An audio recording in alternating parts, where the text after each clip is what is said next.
The city of Liverpool, home of Everton FC since 1878, the original club of the city. Over 130 years of footballing memories and legends such as Dixie Dean, Tommy Lawton, Dave Hickson, Howard Kendall, Alan Ball, Bob Latchford, Kevin Ratcliffe, Graham Sharp and Duncan Ferguson.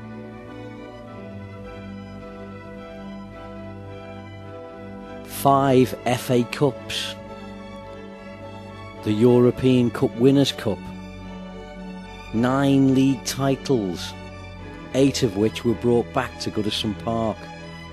And Goodison Park has hosted more top-flight league games than any other English stadium, which shows that it is not only our historic and spiritual home, but our talisman, none of which can be brought nor recreated, certainly not outside the city of Liverpool. We have a history to be proud of, but what about the future? Do we turn our back on Goodison Park and leave the city that has shared our history for over 130 years, when we are led to believe there are no other options? There are other options. Goodison Park has seen all of our history. It can see our future. Goodison Park can be redeveloped. Goodison Park was the first purpose-built stadium, the first ground to have undersoil heating, and will once again be at the forefront of English football with an elite Premiership stadium. By enhancing the current footprint through cooperation with Liverpool City Council, a phased redevelopment of Goodison Park can deliver the critical increase in seating capacity and an expansion of the corporate hospitality facilities to the level essential for the future needs of Everton Football Club. The recent commitment from the City Council and the club's ownership of Goodison Park ensure that the required land is available. The presence of a football stadium on this site for over a century and the close proximity of our rival's current and proposed ground confirm the suitability and accessibility of stadia in this area of the city of Liverpool. Goodison Park's place in the history of stadium design in this country is without peer.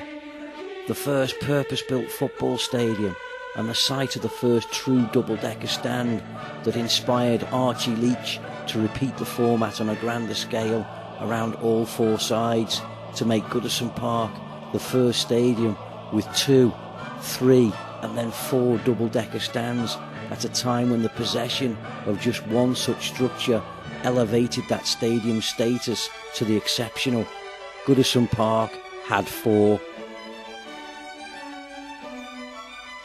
Goodison Park's relative confinement had inspired innovation that resulted in a stadium that required the least work to comply with the Taylor Report and still yield a capacity of over 40,000 over 50 years after the last Leach stand was completed.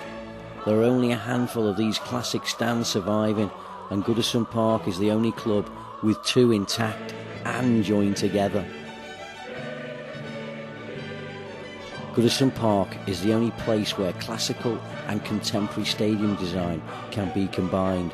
The result will be unique and celebrated, and once again cannot be bought nor recreated.